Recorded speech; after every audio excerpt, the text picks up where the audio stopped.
Alright, so this is the third and final video for section 8.2. So we're still talking about Lewis dot structure, so we're going to focus on the last type, which is a polyatomic ion. Again, if you haven't fully understood the content from the first and second lesson videos, you probably don't want to focus on this one yet. Make sure you understand those before you move on. Alright, so coordinate covalent bonds are when a bond is formed when one atom donates both of the shared electrons. In a regular bond, each atom donates one electron to form a bond. So normally, each atom would donate one electron to form a 2-electron bond. Well, sometimes it doesn't work out that way. It doesn't happen, that magically in real life. And so what happens is sometimes one atom may need to donate both electrons to the bond. This reasoning right here is why I teach the step method instead of the circling and pairing yourself method. Because then it gets weird, because if you're circling and pairing, you would circle and pair these two up, and then carbon would have an unpaired electron and oxygen would have an unpaired electron. So coordinate covalent bonds are the whole reason that I teach this instead of the pairing it ourselves way. And so in our class, it's just a definition. We don't need to worry about it because if you follow the 5 steps, then it works out on its own. Alright, so the last type of Lewis dot structure that we haven't talked about yet is polyatomic ions. Now there are more than these, there's exceptions to the rules and things like that, but I only cover those in honors and AP. So when writing the Lewis dot structure for a polyatomic ion, you have to take into account the charge when you add up the number of valence electrons in step 1. So the charge is going to alter your valence electrons. So if it has a -2 charge, you're going to add 2 extra electrons. If it has a +1 charge, you're going to subtract an electron. Then you still follow the rest of the rules as is, but after you draw the Lewis dot structure, you have to put the whole structure in brackets and then put the charge. Okay, and don't worry about why these bonds look weird. This is just the 3D structure, which we don't do this for in here. Alright, so there's just 2 changes. 1, you have to include the charge when you're adding valence electrons, and 2, when you're totally done, just put the whole thing in brackets and put the charge. Alright, so let's go. Now, when it comes to polyatomic ions, they might have multiple bonds, they might not. You just have to figure it out when you check your total. Alright, so let's look at the first one together. So we have SO4 with a -2. So step 1 says add my valence electrons. Well, sulfur is in group 16, so it has 6 valence electrons. Oxygen's also in group 16, so it has 6 valence electrons, but I'm going to multiply it by 4 because I have 4 oxygens. Now, this charge, -2, means it has gained 2 electrons.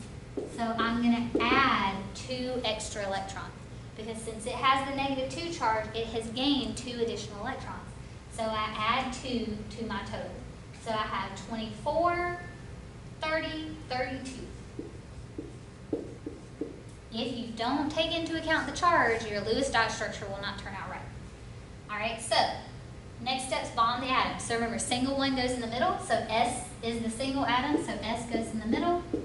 And I'm just going to put my O's all around. Alright, so S is going to go in the middle, O's are going to go all around. Alright, so step 3 is octet and duet rule. Well, I don't have any hydrogen, so everybody's going to follow the octet rule. So I'm going to start with my center atom. Sulfur, it has 2, 4, 6, 8. So sulfur is stable. So I'll move on. Oxygen has 2, so how many more does it need to get 8? 6 more. Alright, this oxygen has 2, so it also needs 6 more. This oxygen has 2 from the bond, so it also needs 6 more. And this oxygen has 2 from the bond, so it also needs 6 more. Alright, so everybody has an octet. Because this is the 3rd video at this point, I'm not going to keep recounting. You can count on your own. So last step is check my total. I'm allowed to have 32. I have 2, 4, 6, 8, 10, 12, 14, 16, 18, 20, 22, 24, 26, 28, 30, 32. So I don't need any multiple bonds. So because this is a polyatomic ion, the last step is I'm going to bracket it and put the charge. Alright, now if you look up the Lewis dot structure for sulfate, which is SO4 -2, sometimes you'll see where 2 of your oxygens have double bonds. That would make sulfur an exception to the octet rule. So in our class, we're only going to focus on giving things an octet and giving hydrogen a duet. We're not going to focus on exceptions where you have less than 8 or more than 8. But just know that is also a viable possibility for that structure. All right, so next one, let's look at the hydroxide ion. It's OH -1. So step 1, add my valence. So oxygen is in group 16, so it has 6. Hydrogen is in group 1, so it has 1. A -1 means it has gained 1 electron. So I'm going to add 1 more. And so that gives me a total of 8 valence electrons to work with. Okay, you have to take into account that charge. Next step, I'm going to bond my atoms. So since it's just O and H, my only option really is this. All right, step 3 is follow our octet and duet rule. Well, hydrogen follows the duet rule. Right now it has 2, so it's good to go. Oxygen follows the octet rule. Right now it has 2, so I'm going to add 6 more. All right, and so see now oxygen has 2, 4, 6, 8. Hydrogen has 2. Everybody's stable. Step 4 is check my total. So I'm allowed to have 8 valence electrons. I have 2, 4, 6, 8, so I don't need any multiple bonds. And so last step is to bracket it and put my charge. All right, so the important thing to remember though is you can have a multiple bond in a polyatomic ion. So don't assume just because these 2 examples didn't have multiple bonds, you never will. You can, and it does happen. All right, so just be careful. If when you check your total it doesn't work out, follow step 5. All right, so let's move on and look at a couple more.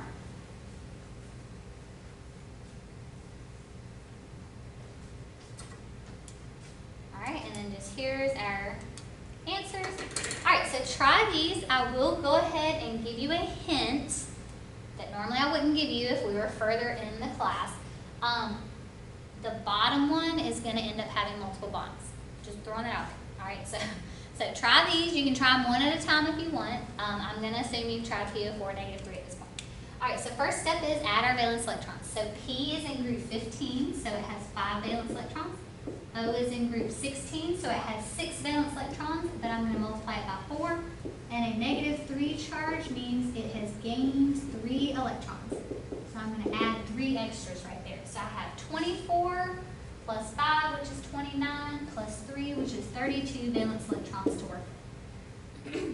All right, step 2 is I'm going to bond my atoms. The single atom goes in the middle. My single one in this case is phosphorus.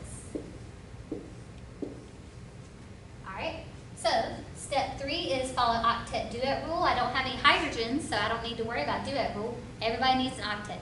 And common mistake, don't forget to check your center atom.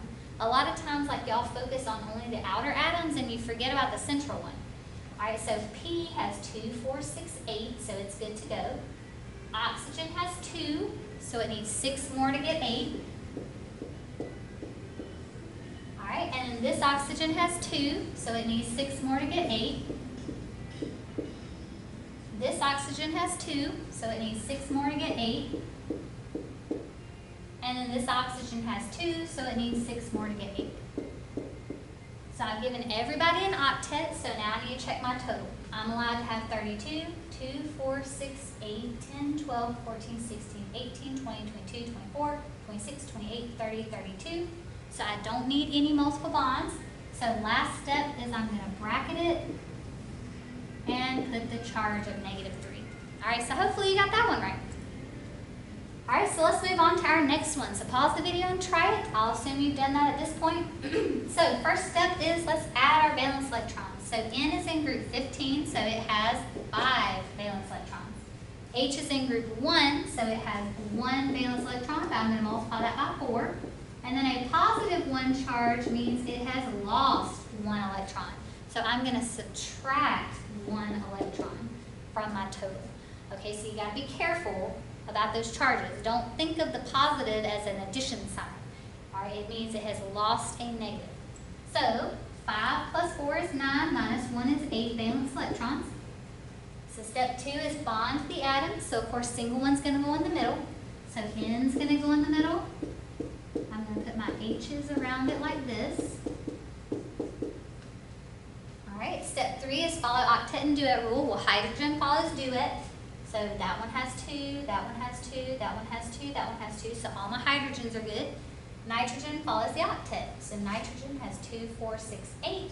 So nitrogen's stable, my hydrogens are stable. So let's check our total.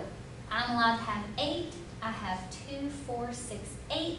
So I don't need any multiple bonds. So I'm going to bracket it and put my charge of +1. All right, so hopefully you got that one right. Now the last one, if you haven't tried it yet, remember, it is going to end up with multiple bonds. So just be prepared for your total to not match up and you're going to have to add something. All right, so I'm going to assume you've tried it at this point.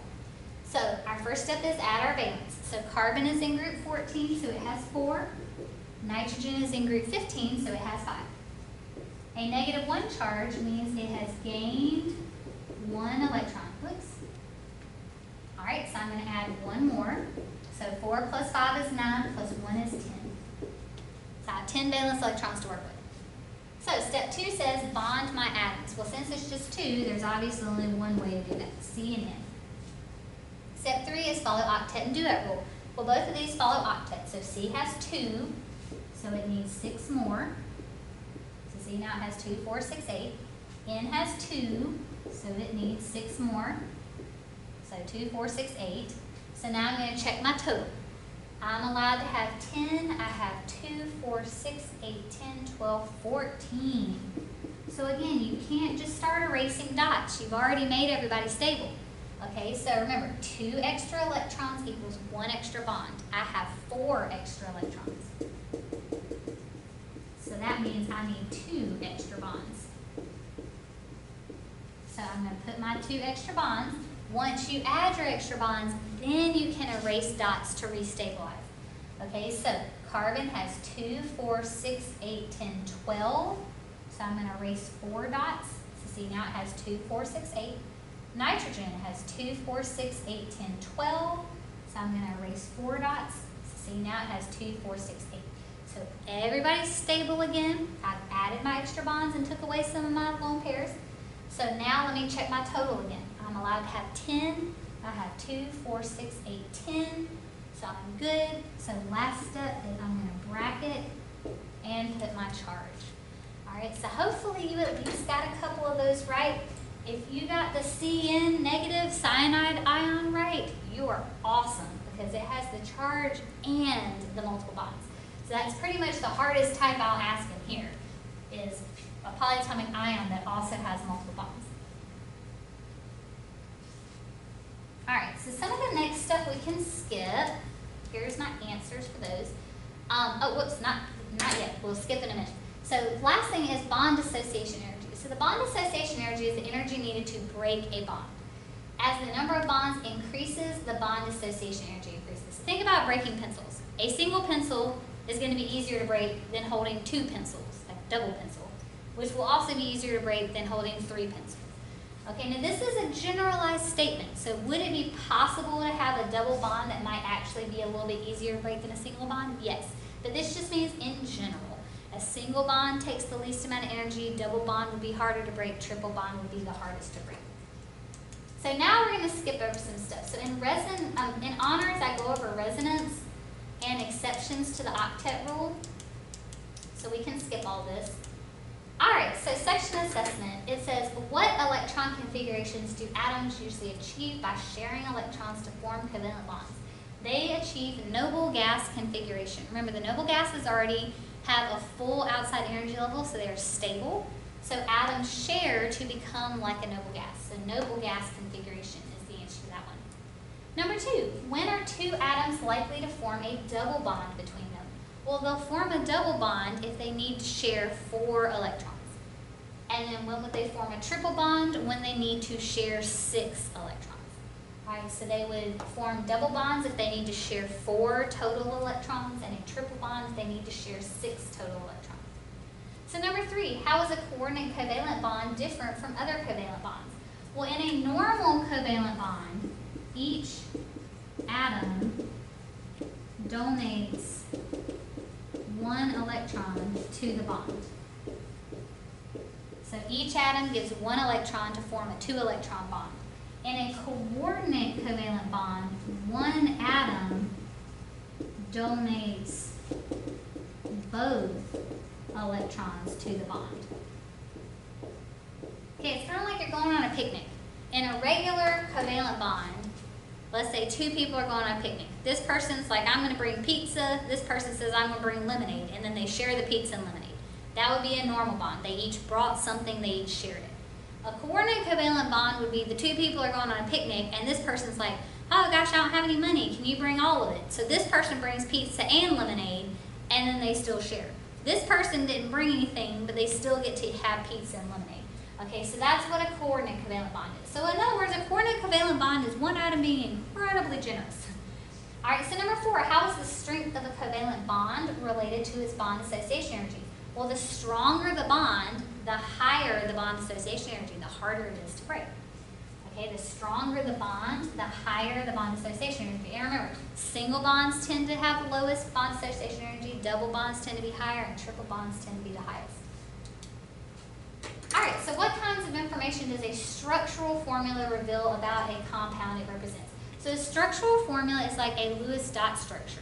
Sometimes the structural formula, it won't have the lone pairs around it, but it tells you lots of things. It can tell you the number and types of atoms. It can tell you the bonding arrangement, the location of the atoms, who's bonded to who. All right, so number 6, it says draw the electron dot structures for the following molecules. All right, so we're going to follow our steps. So step 1 is add our valence. So hydrogen is in group 1, so it has 1 electron, but since there's 2 of them, I'm going to multiply by 2. Sulfur is in group 16, so it has 6 valence electrons, so 6 plus 2 is 8 valence electrons. All right, step 2 is bond the atoms. So the single atom goes in the middle, so H2S, S is going to go in the middle. Step 3, follow octet and duet rule. Well, hydrogen follows duet. So this hydrogen has 2 from the bond, this one has 2 from the bond. Sulfur follows octet. So right now it has 2, 4, so it needs 4 more. So see, now sulfur has 2, 4, 6, 8. So everybody's stable. So 4 is check my total. I'm allowed to have 8 valence electrons. I have 2, 4, 6, 8. So I'm done. All right, remember, just because we've learned the harder ones doesn't make all Lewis dot structures hard. All right, so part B is pH3. So first step is add my valence. So P is in group 5. Whoops, sorry, we're to P. P is in group 5. I'm 15, so it has 5 valence electrons. My gosh. Hydrogen is in group 1, so it has 1 valence electron. I'm going to multiply that by 3. So 5 plus 3 is 8 valence electrons. So step 2 is bond everybody. So single atom goes in the middle. So P is going to go in the middle. I'm just going to kind of set it up in a T formation. All right, step 3 is octet duet rule. So hydrogen follows the duet rule. So this hydrogen has 2, this one has 2, this one has 2. Remember, hydrogen will not have more than one bond and will not have any lone pairs. All right, phosphorus, on the other hand, follows the octet rule. So right now it has 2, 4, 6, so it needs 2 more. Don't forget to check that central atom. A lot of you just assume it's going to be stable every time. All right, so I'm allowed to have 8 electrons, 2, 4, 6, 8, so I'm good to go on part B. All right, part C is ClF. So Cl is in group 17, so it has 7 valence. F is in group 17, so it also has 7 valence. So I have a total of 14 valence electrons to work with. I'm just going to kind of put it over here. Step 2 is bond the atoms. So Cl and F are bonded. Step 3 is octet duet rule. Well, I don't have any hydrogens, so I'm going to only focus on octet rule. So Cl has 2, so it needs 6 more to get 8. F has 2, so it needs 6 more to get 8. Alright, so everybody's stable. So last step is check my total. I'm allowed to have 14 valence electrons, 2, 4, 6, 8, 10, 12, 14. Alright, so like I said, just because, we learned the harder Lewis dot structure where it has charges and multiple bonds and things like that doesn't mean every single one will. Alright, so hopefully now you've gotten a little bit better at Lewis dot structure. There's plenty of practice that you can find on my website or just online in general. So just practice, practice, practice. The more you practice, the easier it will be.